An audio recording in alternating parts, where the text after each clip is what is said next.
ल अब हामीले के नियोनेटमा जन्डिस कसरी हुन्छ भन्ने कुरा हामीले बुझ्यौँ है। अब सर नियोनेटल जन्डिस भनेको के रहेछ त हामीले यसको मेकानिजम यसको डेफिनेसन चाहिँ हामीले बुझ्यौँ है। जन्डिस कसरी हुन्छ हामीले त्यो पनि बुझ्यौँ है। सो जन्डिस भनेको के हो त? जन्डिस भनेको क्लिनिकल साइन हो। हाइपर बिलिरुबिनेमिया भनेको के हो त? हाइपर बिलिरुबिनेमिया भनेको चाहिँ हाम्रो ब्लडको के हो त? फाइन्डिङ हो। बिलिरुबिनको मात्रा चाहिँ बढेर चाहिँ भएको कन्डिसनलाई हामी के भन्छौँ? हाइपर बिलिरुबिनेमिया भन्छौँ। जन्डिस भनेको साइन। अब जन्डिस यो त भइहाल्यो होइन। अब जन्डिस अब हामीले मेनली कति कति प्रकारको गरिदिएका छौँ भन्दाखेरि चाहिँ हामीले चाहिँ जन्डिसलाई चाहिँ हेर है त अघि भनेको थियो नि अनकन्जुगेटेड बिलिरुबिनको अर्को नाम भनेको के त? इन्डाइरेक्ट बिलिरुबिन हो है त, नाम दिया हो। र कन्जुगेटेडको अर्को नाम के हो त? डाइरेक्ट नजुकिने है त। नजुके डाइरेक्ट भन्नु हो र कन्जुगेट भन्नु कुरा एउटै हो है त, डिसी भनेर बुझ्ने है त। यो भयो। अब जन्डिस भयो। जन्डिस कहाँ कहाँ डिपोजिट हुन्छ त? बिलिरुबिन स्किनमा होइन, स्क्लेरामा। स्क्लेरा भनेको हाम्रो आँखाको जुन सेतो भाग भनेको के हो त? स्क्लेरा हो। म्युकस मेम्ब्रेनमा होइन, म्युकस मेम्ब्रेन भनेको के पर्छ त? म्युकस मेम्ब्रेनमा हाम्रो टङ पर्छ, लिपहरू पर्छ, ओरल म्युकोसा पर्छ र नेल्समा डिपोजिट हुन्छ होइन। यसको त्यो अघि हामीले जुन फोटोग्राफ पढ्यौँ, जुन फोटो हेऱ्यौँ, यसले पनि त्यही देखाउन खोजेको होइन। यत्रो साइड आरबिसी ब्रेकडाउन हुन्छ, हेम निस्किन्छ, हेमबाट बिलिरुबिन निस्किन्छ होइन। बिलिरुबिन लिभरमा जान्छ, लिभरमा गएर के हुन्छ? कन्जुगेसन हुन्छ।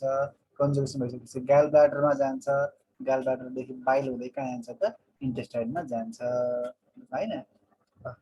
स्टुलबाट पास हुने बिलिरुबिन भनेको स्टेयरको बिलिनोजेन हो। स्टेयरको र युरिनबाट पास हुने के त? युरोबिलिनोजेन हो। भयो ओके। अब हामी केमा आयौँ त? अब हामी चाहिँ न्युनेटल जन्डिसको टाइपमा आयौँ। अब न्युनेटल जन्डिस चाहिँ मेनली चाहिँ दुई प्रकारको छ है त। एउटा फिजियोलोजिकल जन्डिस, एउटा चाहिँ प्याथोलोजिकल जन्डिस है त। फिजियोलोजिकल जन्डिस र प्याथोलोजिकल जन्डिसमा के डिफ्रेन्स छ त बुझ्नु पर्यो। फिजियोलोजी र प्याथोलोजीहरू त बुझ्छौ नि। फिजियोलोजी भनेको नर्मल कन्डिसन, हामीलाई कुनै पनि रोग नलागेको बेलामा जुन नर्मली हाम्रो शरीरमा जे हुन्छ त्यो भनेको के हो त? फिजियोलोजिकल हो। र हामीलाई रोग लागेको बेलामा हाम्रो शरीरमा जे हुन्छ त्यो के हो त? त्यो चाहिँ हाम्रो नन फिजियोलोजिकल हो अथवा चाहिँ प्याथोलोजिकल हो। सो यही आधारमा चाहिँ हामीले चाहिँ न्युनेटल जन्डिसलाई दुई प्रकारमा डिभाइड गरेका छौँ। एउटा चाहिँ के त? एउटा चाहिँ फिजियोलोजिकल जन्डिस, अर्को चाहिँ प्याथोलोजिकल जन्डिस। अब के छ दुईटामा डिफरेन्स? अब फिजियोलोजिकल जन्डिस भनेको के भन्दाखेरि चाहिँ अघि हामीले जुन पढ्यौँ नि, यत्रो सबै हामी मेकानिजम पढ्यौँ नि, फिजियोलोजिकल जन्डिस भनेको त्यही हो। बच्चालाई चाहिँ केही पनि डिजिज नभइकन, बच्चालाई कुनै पनि उसलाई चाहिँ अतिरिक्त एक्स्ट्रा डिजिज केही पनि नभइकन होइन, के अरे कुनै पनि एक्स्ट्रा डिजिज नभइकन नर्मली नै उसको चाहिँ बिलिरुबिन बढ्यो है। नर्मली नै चाहिँ उसको चाहिँ बिलिरुबिन बढ्यो, उसलाई केही पनि रोग छैन। उसलाई हामी चेक गर्दाखेरि लिभरमा पनि केही पनि डिजिज छैन, आरबिसीमा पनि केही डिफेक्ट छैन, उसको चाहिँ biliary tract, biliary system, bile डक्टमा पनि केही एब्नर्मालिटी छैन, इन्टेस्टाइनमा पनि केही एब्नर्मालिटी छैन, सबै नर्मल छ र बिलिरुबिन चाहिँ बढेको छ भने त्यसलाई हामीले के भन्ने त? फिजियोलोजिकल जन्डिस भन्ने होइन। सो फिजियोलोजिकल जन्डिस के त? It takes place in the absence of के त? डिजिज होइन, त्यसलाई फिजियोलोजिकल जन्डिस भन्ने। फिजियोलोजिकल जन्डिसको कारण के हो त? अघि हामीले पढिसक्यौँ। Is due to functional immaturity of के त? लिभर होइन। बच्चाको चाहिँ लिभरको चाहिँ लिभर चाहिँ इम्याच्योर भएको भएर चाहिँ हाम्रो शरीरमा चाहिँ बिलिरुबिन चाहिँ एक्स्ट्रा डिपोजिट भएको हो। त्यो बाहेक अरू केही पनि डिजिज के हुन्छ त? फिजियोलोजिकल जन्डिसमा अरू एक्स्ट्रा डिजिज चाहिँ कहिले पनि हुँदैन। र अब यो त फिजियोलोजिकल जन्डिस त्यो हो होइन। त्यही भएर अब त्यो हाम्रो यो फिजियोलोजिकल नर्मल कुरा हो। त्यही भएर फिजियोलोजिकल जन्डिसमा के हुन्छ? बिलिरुबिन के हुन्छ? त्यस्तो धेरै मात्रामा एकदमै एकदमै एक्सेसिभली हाई चाहिँ हुँदैन होइन। बढाइ हुन्छ तर ठिक्क बढाइ हुन्छ। तर जुन फिजियोलोजिकल जन्डिसको जुन अपोजिट हुन्छ नि, जुन प्याथोलोजिकल जन्डिस, प्याथोलोजिकल जन्डिसमा के हुन्छ? एकदमै हाई हुन्छ होइन। फिजियोलोजिकल जन्डिसमा चाहिँ मोडरेटली हाई हुन्छ, प्याथोलोजिकल जन्डिसमा के हुन्छ? सिभियरली हाई हुन्छ है त। सो फिजियोलोजिकल जन्डिसको कज के हो त? It is due to functional immaturity of the liver system. लिभरको के त? बिलिरुबिन एक्सक्रिट गर्ने मेकानिजमको चाहिँ फङ्सनल इम्याच्युरिटी भएको भएर। अब अर्को के आयो त? प्याथोलोजिकल जन्डिस आयो। अब प्याथोलोजिकल जन्डिस के हो त? अब कहिलेकाहीँ के हुन्छ? बच्चालाई के हुन्छ त? कुनै एउटा एक्स्ट्रा डिजिज हुनसक्छ कि न्यू बर्न बेबीलाई चाहिँ कुनै एउटा एक्स्ट्रा डिजिज हुनसक्छ। त्यसले गर्दाखेरि चाहिँ उसलाई के हुन्छ त उसलाई चाहिँ उसको शरीरमा चाहिँ बिल्डुबिन प्रोडक्सन चाहिँ के हुन्छ त बढी भइदिन्छ क्या सो बच्चालाई कुनै पनि डिजिजले गर्दाखेरि चाहिँ बिल्डुबिन प्रोडक्सन एक्सेसिभ भयो भने त्यसलाई हामीले के भन्ने त त्यसलाई हामीले चाहिँ के भन्ने त्यसलाई हामीले चाहिँ प्याथोलोजिकल जन्डिस भन्ने अब प्याथोलोजिकल जन्डिसको कारण के हो त किन हुन्छ त बच्चालाई भन्दाखेरि चाहिँ प्याथोलोजिकल जन्डिसको कारणहरू केही छन् के हो भन्दाखेरि चाहिँ प्याथोलोजिकल जन्डिसको कारणहरू पनि भन्दै जान्छ है त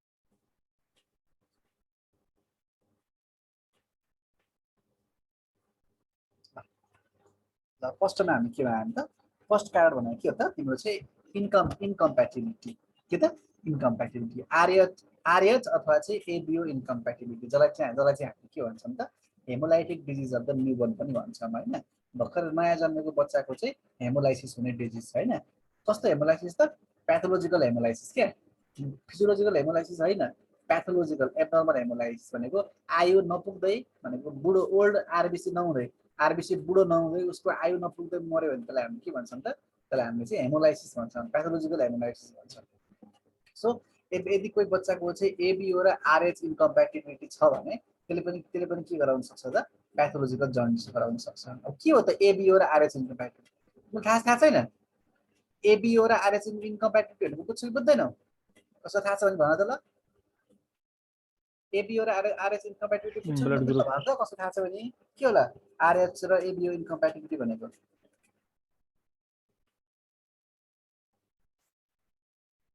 थाहा छैन थाहा छ कि नै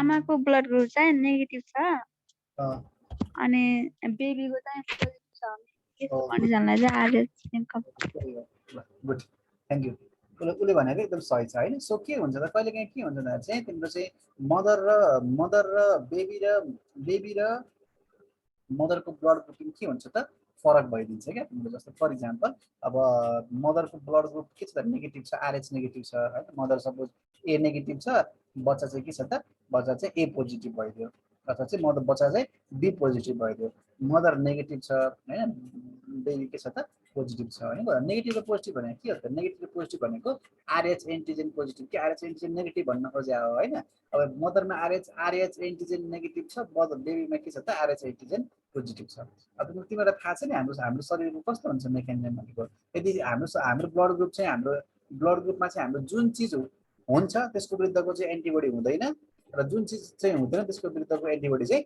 हुन्छ जस्तो फर इक्जाम्पल यदि कसैको ब्लड ग्रुप ए हो भने त्यसकोमा के हुन्छ एन्टी ए विरुद्धको एन्टिबडी चाहिँ हुँदैन तर बी विरुद्धको एन्टिबडी चाहिँ हुन्छ हैन ए ब्लड ग्रुप भएकोमा एन्टी बी हुन्छ हैन बी भएकोमा एन्टी ए हुन्छ र जसको ब्लड ग्रुपमा ए र बी दुईटै हुन्छ यानी कि जसको ब्लड ग्रुप चाहिँ एबी हो उनीहरुमा चाहिँ एन्टी ए पनि हुँदैन एन्टी बी पनि हुँदैन किन ए भएको मान्छेमा एन्टी ए भइदियो भने त के हुन्छ त्यो एन्टी ए ले चाहिँ ए एन्टिजेनलाई के गरिदिन्छ डिस्ट्रोय गरिदिन्छ र आरबिसी लाई ब्रेक डाउन गरिदिन्छ के रे सेम ब्लड ग्रुपको सेम एन्टिबडी हुनु हुँदैन त्यही भएर यदि कोही मान्छे चाहिँ आरएच नेगेटिभ छ जस्तो ओ नेगेटिभ छ ए नेगेटिभ छ बी नेगेटिभ छ भने नेगेटिभ भएको मान्छेमा के हुन्छ त्यो त एन्टी डी एन्टिबडी हुन्छ नि त्यो एन्टी आरएच एन्टिबडी चाहिँ उसको शरीरमा चाहिँ नेगेटिभ भएको मान्छेमा चाहिँ एन्टी आरएच एन्टिबडी चाहिँ हुन्छ पोजिटिभकोमा चाहिँ के हुन्छ त त्यो हुँदैन है सो यति बुझ्नु पर्यो नेगेटिभ कोही मान्छेको ब्लड ग्रुप यदि नेगेटिभ छ भने उसको बडीमा चाहिँ उसको ब्लडमा चाहिँ त्यो त्यसको विरुद्धको एन्टिबडी चाहिँ हुने भयो पोजिटिभ छ भने हुने भएन अब के हुन्छ त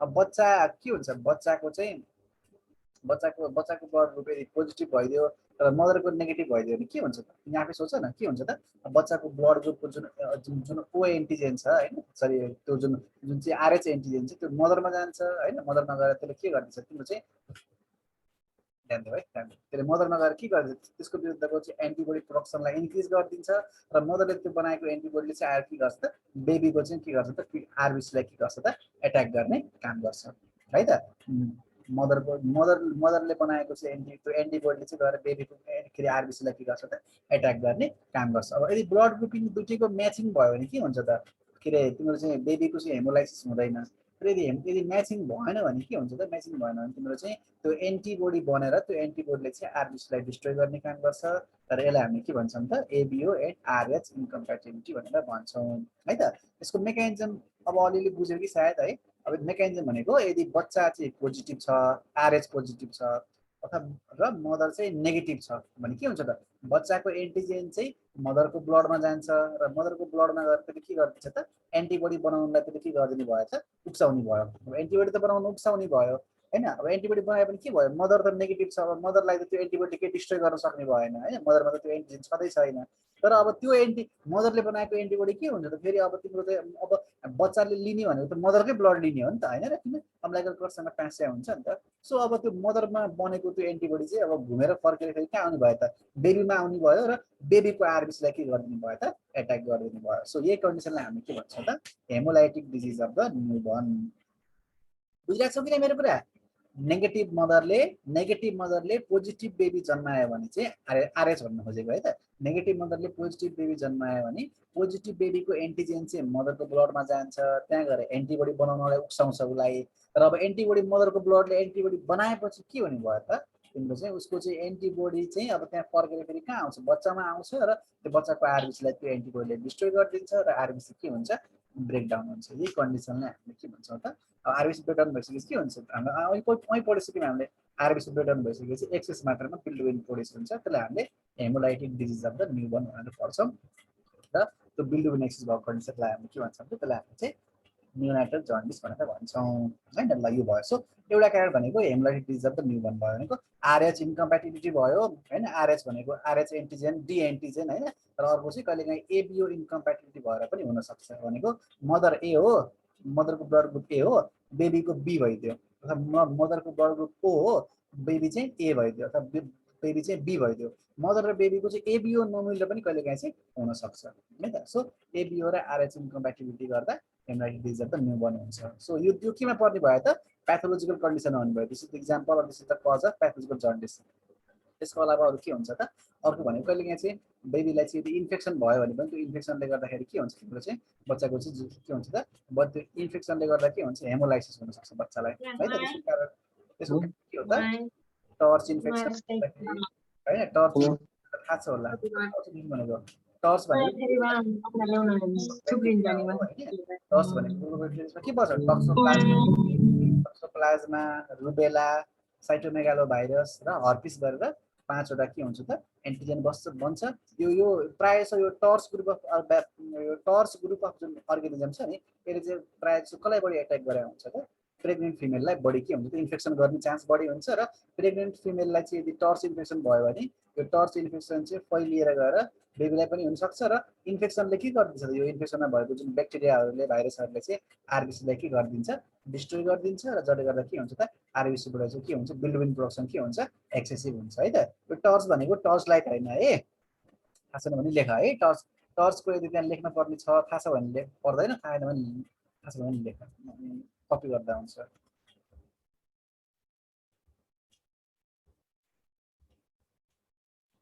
टर्च ग्रुप अफ इन्फेक्सनलाई के त यो चारवटा ब्याक्टेरिया र भाइरसहरू हो हैन जसले के गर्छ त जसले चाहिँ तिम्रो चाहिँ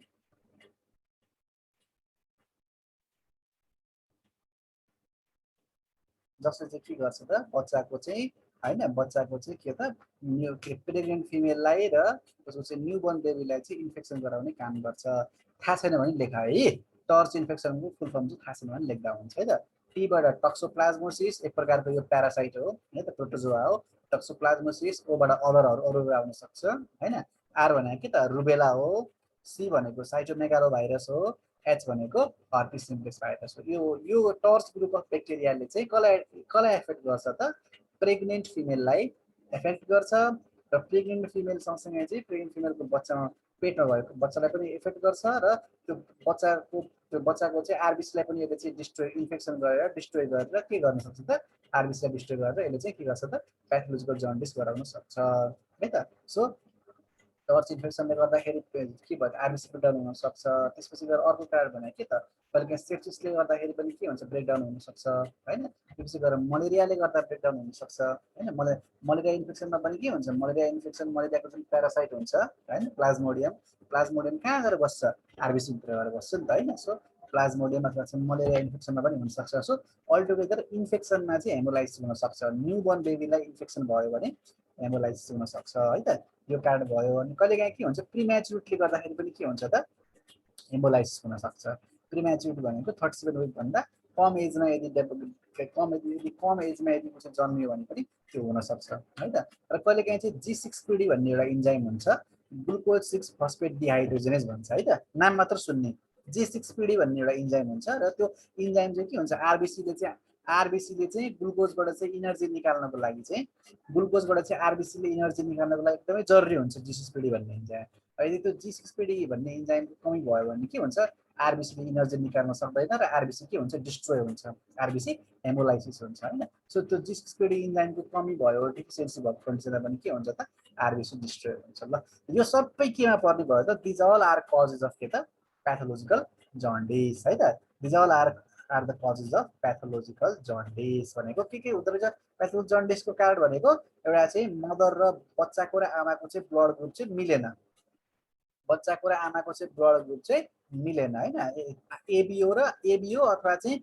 आरएच इन्कम्प्याटिबिलिटी भयो हैन सो त्यस्तो कन्डिसनमा हेमोलाइटिक डिजिज हुने भयो सो एउटा यो कारण हुने भयो अर्को कारण भनेको इन्फेक्सन हुने भयो हैन TORCH infection TORCH group of infection toxoplasma rubella cytomegalovirus and herpes simplex virus त्यसैगरी चाहिँ मलेरियाको इन्फेक्सनले गर्दा हुन सक्छ प्लाज्मोडियमको इन्फेक्सन हुन सक्छ हैन त्यसैगरी ब्याक्टेरियल इन्फेक्सनले गर्दा हुन सक्छ र कहिलेकाहीँ चाहिँ G6PD भन्ने एउटा इन्जाइम हुन्छ फुल फर्म के हो त ग्लुकोज 6 फस्फेट डिहाइड्रोजिनेज यो के हो त एक प्रकारको इन्जाइम हो यो इन्जाइमले के गर्छ आरबिसीमा चाहिँ इनर्जी ग्लुकोजबाट चाहिँ एटिपी अथवा चाहिँ इनर्जी निकाल्नको लागि हेल्प गर्छ र यो इनर्जी भएन भने के हुन्छ यो इन्जाइम कमी भयो भने आरबिसीले के हुन्छ इनर्जी निकाल्न सक्दैन इनर्जी निकाल्न सकेपछि के हुन्छ इनर्जी भएन भने त कुनै पनि चिज मर्छ नि त हैन सो यो सबै कारणहरूले गर्दा न्यूबोर्न बेबीहरुमा के हुन्छ त एक्सेसिभ ब्रेकडाउन अफ आरबिसी हुन सक्छ र यो सबै केमा पर्ने भयो त पैथोलोजिकल जन्डिसमा पर्ने भयो है त ल सो फिजियोलोजिकल जन्डिस र पैथोलोजिकल जन्डिसको हामीले फरक चाहिँ बुझ्यौं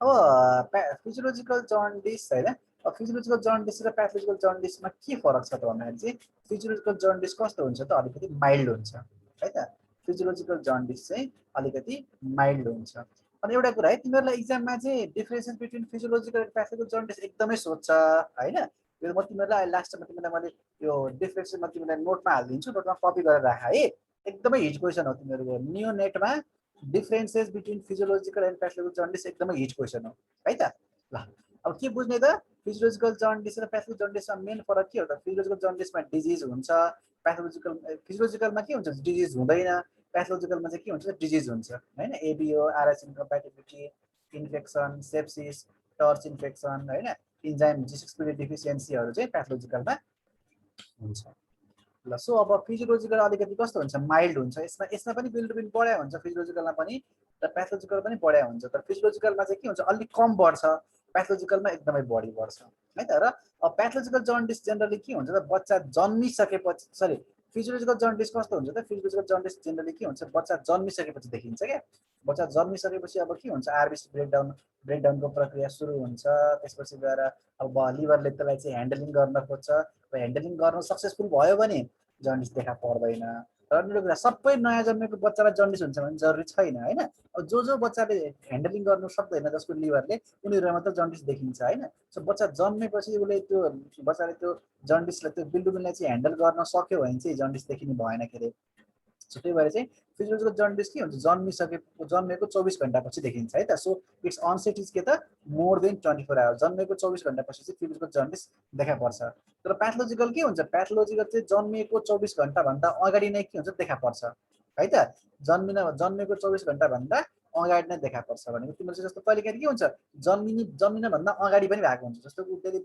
मदरको वुमबाटै उ चाहिँ जन्डिस भएर आएको नि हुन सक्छ है सो पैथोलोजिकल जन्डिस के हुन्छ त उ पहिले देखिन्छ फिजियोलोजिकल अलिकति पछि देखिन्छ किन होला किनभने चाहिँ पैथोलोजिकल जन्डिसमा के हुन्छ एउटा डिजिज हुन्छ नि यो डिजिज त के हुन्छ उ जन्मिन भन्दा पहिले उले क्यारी गरिरहेको हुन्छ नि त हैन जस्तो टर्च ग्रुपको इन्फेक्सन भयो उलाई जन्मिन भन्दा पहिले हुन्छ इन्कम्प्याटिबिलिटी उलाई पहिले हुन्छ इन्जाइम डेफिसिएन्सी पहिले हुन्छ त्यही भएर यो पहिले देखा पर्छ र फिजियोलोजिकल के हुन्छ जन्मिसकेपछि बल्ल देखा पर्छ किन जन्मेपछि बल्ल के हुन्छ एक्स्ट्रा आरबिसीहरु डिस्ट्रोय हुन्छ अनि एक्स्ट्रा आरबिसी मध्येमा सबै ह्यान्डल गर्न सक्यो भने देखिदैन अनि ह्यान्डल गर्न नसकेको मात्र के हुने भयो त देखिने भयो so onset is after 24 hour in physiological and pathological it is less than 24 hour अब ड्युरेसन अब मैले भनिसके अब के भयो त तिम्रो चाहिँ फिजियोलोजिकल जन्डिस कस्तो हुन्छ, अलिकति माइल्ड हुन्छ, त्यही भएर यो चाँडै यो ढिलो देखा पर्छ र चाँडै सकिन्छ।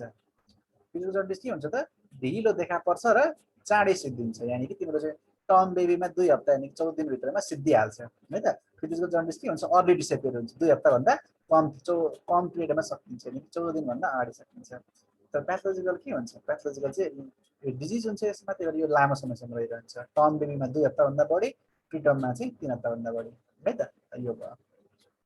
अब सेरम बिलिरुबिन कन्सन्ट्रेसन, अब सेरम बिलिरुबिन कन्सन्ट्रेसन पनि के हुन्छ, फिजियोलोजिकलमा के हुन्छ, फिजियोलोजिकलमा यसको सेरम बिलिरुबिनको कन्सन्ट्रेसन पनि हाई हुन्छ र बिलिरुबिन बढ्ने रेट पनि के हुन्छ त, स्लो हुन्छ। बिलिरुबिन एक त ब्लडमा कम नै हुन्छ र कम त हुन्छ नै, तर अनि बढ्न पनि के हुन्छ त, अलिकति बिस्तारै बढ्छ फिजियोलोजिकलमा। प्याथोलोजिकलमा के हुन्छ, सुरुमै एकदमै हाई हुन्छ र बढ्न पनि के हुन्छ, एकदमै धेरै हाई रेटले बढ्छ हेरेर है, त्यो माथिको पर्दैन। यो के हुन्छ, सेरम बिलिरुबिन के हुन्छ तिम्रो चाहिँ फिजियोलोजिकलमा चाहिँ इट इन्क्रिजेस बाइ कति त 5 mg/dl पर डे, भनेको एक दिनमा 5 mg/dl को रेटले बढ्छ। जस्तो आज 5 छ भने भोलि 10 होला हैन, पर्सि 15 यस्तो होला हैन, तर एक दिनमा 5 भन्दा बढी बढ्दैन। जस्तो आज सपोज 2 छ भने भोलि तिम्रो के हुन्छ, तिम्रो चाहिँ 7 भन्दा बढी जान यो सक्दैन भन्ने खोजेको है त। सो एक दिनमा 5 भन्दा कमको रेटले बढ्छ यो। तर प्याथोलोजिकल के हुन्छ, एक दिनमा चाहिँ 5 mg/dl भन्दा बढीको रेटले बढ्छ। जस्तो आज सपोज 2 छ भने भोलि चाहिँ के हुन्छ, यो 5 भन्दा बढी सपोज 7 8 थपेर आज 2 छ भोलि 10 हुन सक्छ, पर्सि 18 19 हुन सक्छ। सो एक दिनमा 5 ml को रेटले भन्दा बढी बढ्छ प्याथोलोजिकल हैन। सो यसको के त स्पिड पनि के हुन्छ, एकदमै हाई हुन्छ। अनि यो त्यसपछि अब के आयो त, टीएसबी। टीएसबी भनेको के त, टोटल सेरम बिलिरुबिन है त। टीएसबी मैले यो तिमीले कपी गर्ने नोट चाहिँ यही नै है, मैले तिमीलाई ग्रुपमा हालिदिन्छु। यो डिफरेन्सको चार्ट एकदम राम्रो छ, यसो तिमीहरुलाई। टीएसबी भनेको के हो त, टोटल सेरम बिलिरुबिन है त। टोटल बिलिरुबिन कति हुन्छ, फिजियोलोजिकल पनि भनिसके, बढ्न दुई तिनमा बढ्छ, यसमा अलिकति कम हुन्छ, यसमा अलिकति बढी हुन्छ। सो यसमा कति भयो त, थोरै कम, यानि कि 15 mg/dl भन्दा कम भयो। सो टोटल बिलिरुबिन 15 यसमा नाग्दैन फिजियोलोजिकलमा, किन फिजियोलोजिकल कस्तो हुन्छ, अलिकति माइल्ड हुन्छ। प्याथोलोजिकल कस्तो हुन्छ, एकदमै सिभियर हुन्छ, त्यही भएर यो के हुन्छ 15 क्रस हुन्छ, नाग्छ। अर्को कुरा के आयो त, involvement of palm and sole भनेको अब के हुन्छ, यो अहिले हामी पढ्छौँ के हुन्छ, बच्चामा जुन जन्डिस देखा पर्छ नि, जन्डिस के हुन्छ, माथिदेखि तलतिर सर्दै सर्दै आउँछ कि, भनेको सुरुवाती स्टेजमा जब अर्ली स्टेजमा के हुन्छ, शरीरको माथिल्लो भाग टाउकोमा, हातहरूमा, खुट्टाहरूमा, छातीहरूमा देखा पर्छ। अनि जब बिलिरुबिनको लेभल पनि बढ्दै बढ्दै जान्छ, अनि के हुन्छ, तलतिर अझै तलतिरको भागमा देखा पर्दै जान्छ, यानि कि तिम्रो चाहिँ एब्डोमेनमा देखा पर्छ हैन, थाइहरूमा, नीहरूमा, सोल्सहरूमा, खुट्टाहरूमा पनि देखा पर्छ। सो माथि जति बिलिरुबिनको लेभल बढ्दै जान्छ, हाम्रो चाहिँ छालामा चाहिँ जन्डिस के हुन्छ, माथिदेखि तलतिर आउँदै गर्छ। सो त्यसमा तिम्रो फिजियोलोजिकलमा अलिकति माइल्ड हुने र सबभन्दा सिभियर कन्डिसनमा के हुन्छ, पाम र सोल, तिम्रो हात र खुट्टामा पनि देखा पर्छ। सो लास्टमा एकदमै एक्सेसिभली हाई भयो, सबभन्दा हाई गयो, सबभन्दा एक्सेसिभली हाई भयो, एकदम पिकमा गयो भने बल्ल के हुन्छ त, पाम र सोलमा पनि देखिन्छ। किन, पाम र सोल भनेको के त, हाम्रो अरूको सबभन्दा तलपट्टिको पार्ट हो। हेड नेक भनेको सबभन्दा माथिको पार्ट हो, पाम र सोल भनेको के, सबभन्दा तलपट्टिको पार्ट हो। सो यदि एकदमै सिभियर भयो भने पाम र सोलमा पनि जन्डिस देखा पर्न सक्छ। अब प्याथोलोजिकल जन्डिस भनेको सिभियर जन्डिस हो, त्यही भएर त्यसमा चाहिँ के भयो त, प्याथोलोजिकल जन्डिसमा तिम्रो के हुन्छ त, पाम र सोल पनि के हुन्छ त, इन्भल्भ हुन्छ। तर फिजियोलोजिकलमा के हुन्छ, पाम र सोल चाहिँ इन्भल्भ हुँदैन। यो तिम्रो प्रायः जस्तो चाहिँ चेस्टसम्म अथवा चाहिँ एब्डोमेनसम्म मात्र रहिरहन्छ है त। यसको अहिले हामीले हेर्छौँ फोटो है, यो चाहिँ हामीले क्लिनिकल्ली नै जन्डिस कहाँसम्म फैलिएको छ भनेर चाहिँ हामीले चाहिँ उसको जन्डिसको लेभल कति छ भनेर थाहा पाउन सक्छौँ। अनि अब फिजियोलोजिकल अलिकति माइल्ड हुन्छ, सो त्यही भएर चाहिँ यसमा चाहिँ साइन्स अफ एक्युट बिलिरुबिन इन्सेफेलोप्याथी पनि के हुन्छ त, नदेखिन सक्छ। बुझ्छौ नि, बिलिरुबिन इन्सेफेलोप्याथी भनेको जब बिलिरुबिन एकदमै हाई भयो भने नि, एकदम बिलिरुबिन एकदमै हाई भयो भने के हुन्छ, त्यो एक्स्ट्रा बिलिरुबिन चाहिँ कहाँ हुन्छ त, हाम्रो शरीरको डिफ्रेन्ट अर्गेनहरूमा गएर डिपोजिट हुन्छ। र कहिलेकाहीँ एकदमै हाई बिलिरुबिन भयो भने त्यो बिलिरुबिन चाहिँ कहाँ गएर डिपोजिट हुन्छ त, हाम्रो चाहिँ ब्रेनमा पनि, बच्चाको चाहिँ ब्रेनमा पनि गएर डिपोजिट हुनसक्छ है त। Extra bilirubin or excess bilirubin sometimes gets deposited के त, ब्रेन। अब ब्रेनमा डिपोजिट भयो भने के हुन्छ, ब्रेनले काम गर्न सक्दैन, त्यसलाई हामीले के भन्छौँ त, बिलिरुबिन इन्सेफेलोप्याथी भन्छौँ। के भन्छौँ त, बिलिरुबिन इन्सेफेलोप्याथी भन्छौँ होइन। बिलिरुबिन इन्सेफेलोप्याथीको अर्को नाम भनेको कर्निक टेरस हो है त।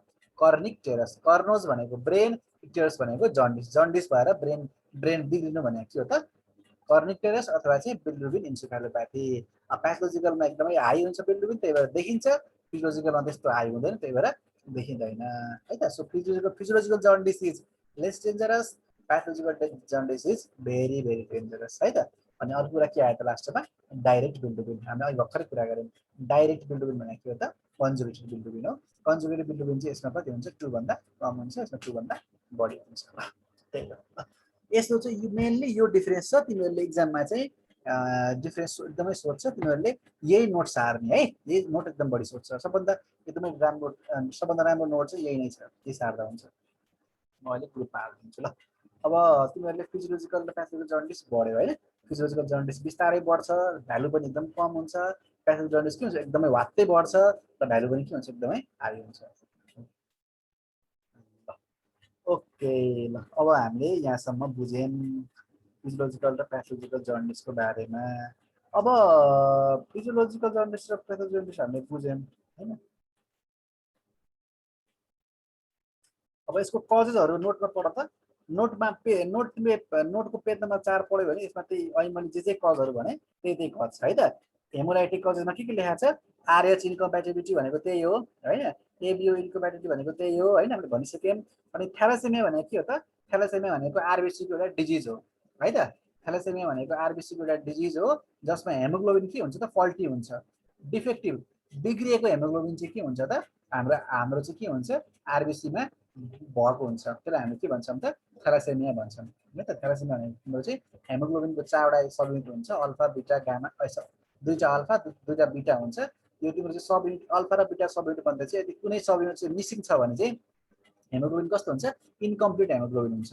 त्यो इन्कम्प्लिट हेमोग्लोबिन भयो भने के हुन्छ? आरबिसी सर्भाइभ गर्न सक्दैन, आरबिसी चाहिँ मर्छ। त्यसलाई हामीले के भन्छौँ? थ्यालासेमिया भन्छौँ है त। सो थ्यालासेमिया भनेको आरबिसीको एउटा डिजिज हो होइन। हेमोग्लोबिन के हुन्छ? यसमा डिफेक्टिभ हुन्छ। अर्को भनेको के त? G6PD हामीले अहिले पढिसक्यौँ, ग्लुकोज 6 फस्फेट डिफिसियन्सी। अर्को भनेको के त? हेरिडिटरी स्फेरोसाइटोसिस भनेको चाहिँ यसमा के हुन्छ? आरबिसीको सेप चाहिँ कस्तो हुन्छ त? स्फेयर जस्तो हुन्छ, फुटबल जस्तो हुन्छ। नर्मल आरबिसीको सेप कस्तो हुनुपर्छ?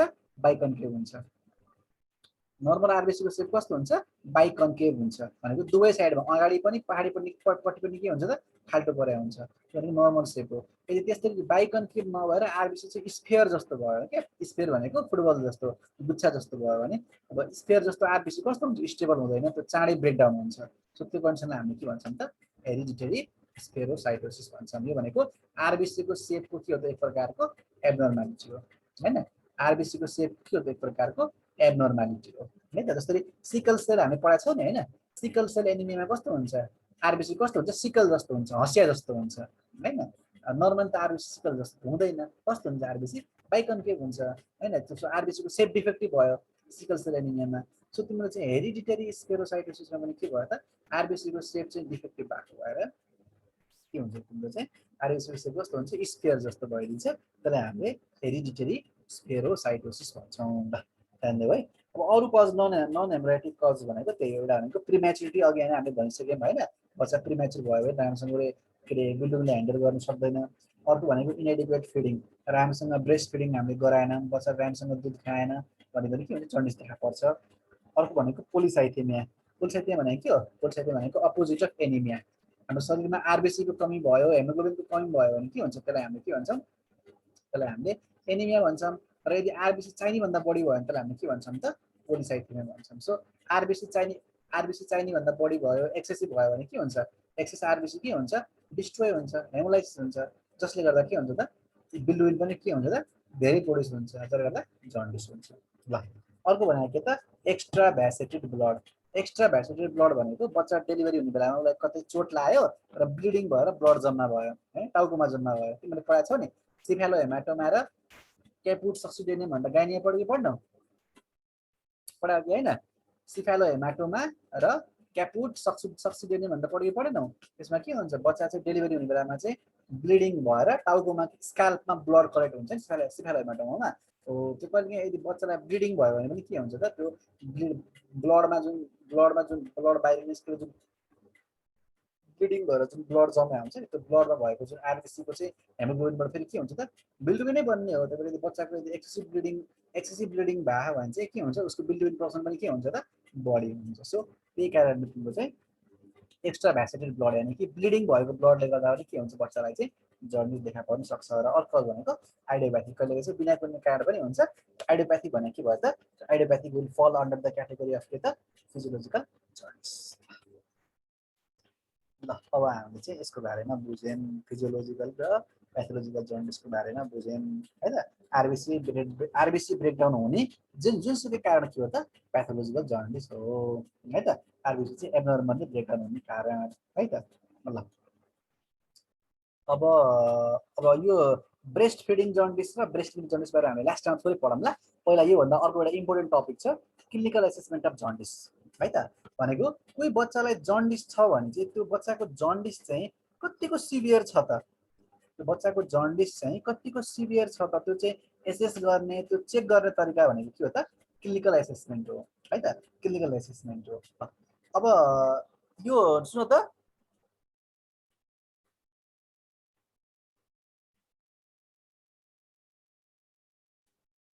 यो सुन यो तिम्रो जुन नोटमा छ नि नोटमा चाहिँ एउटा कुरा लेख्न छुटेछ यो क्लिनिकल एसेसमेन्ट अफ जन्डिस गर्ने तरिकालाई हामीले के भन्छौँ क्रैमर्स मेथड भन्छौँ है यसलाई भने के भन्छौँ त क्रैमर्स मेथड भन्छौँ क्रैमर्स मेथड भनेको के त क्रैमर भन्ने एउटा साइन्टिस्टले चाहिँ के पत्ता लगायो भन्दाखेरि चाहिँ उसले के पत्ता लगायो भन्दाखेरि चाहिँ बच्चाको चाहिँ जब बिलिरुबिन जति बढ्दै जान्छ नि उसको बिलिरुबिन बढ्दै गयो भने के हुन्छ त्यो बिलिरुबिनको मुभ गर्ने डिरेक्सन हुन्छ नि कस्तो हुन्छ त हेड टु टो हुन्छ भनेको टाउकोदेखि तलतिर के हुन्छ त फैल्दै जान्छ भनेको सुरुवाती चरणमा ध्यान है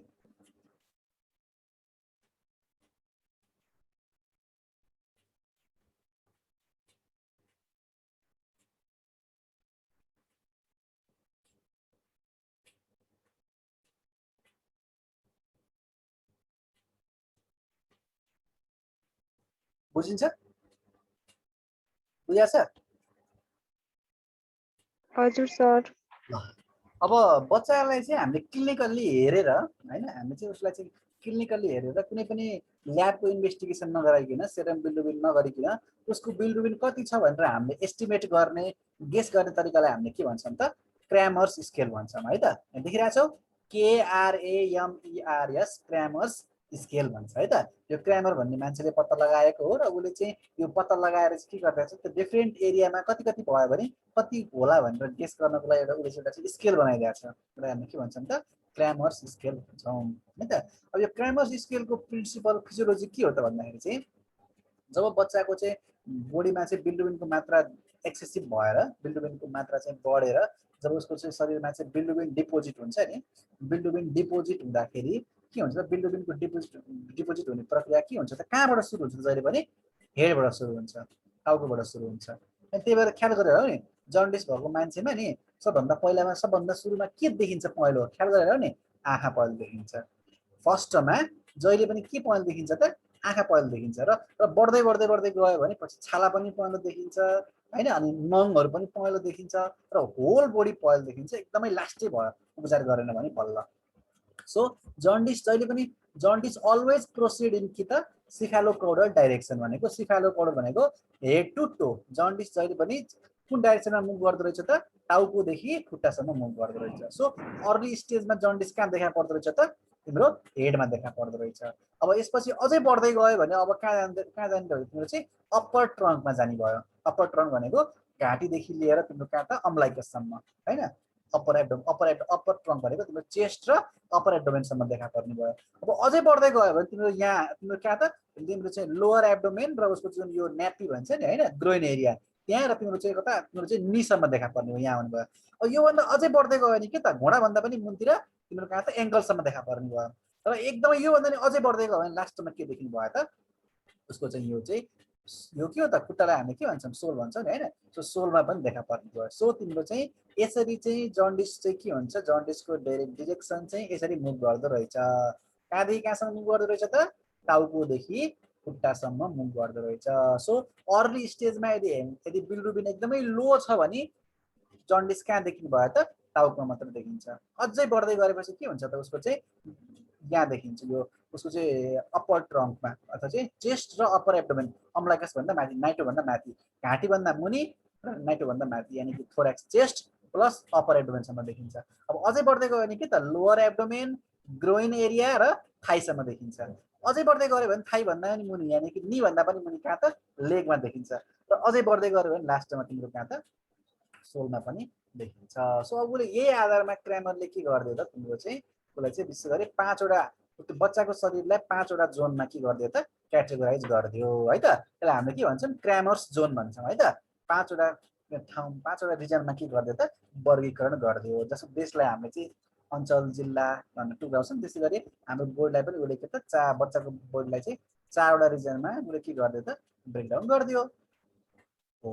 अब तिम्रो चाहिँ अब सो अब यही आधारमा अब भन्छ के भयो त अब यो आधारमा कतिवटा जोन हुनुभयो त बच्चाको शरीरमा तिम्रो चाहिँ 5 वटा जोन हुने भयो। सो अब यो हेड एन्ड नेक टाउको र नेकसम्मको जोनलाई कति भन्ने त जोन 1 भन्ने है त जोन 1 भन्ने। सबभन्दा फर्स्टमा जोन 1 मा देखिन्छ।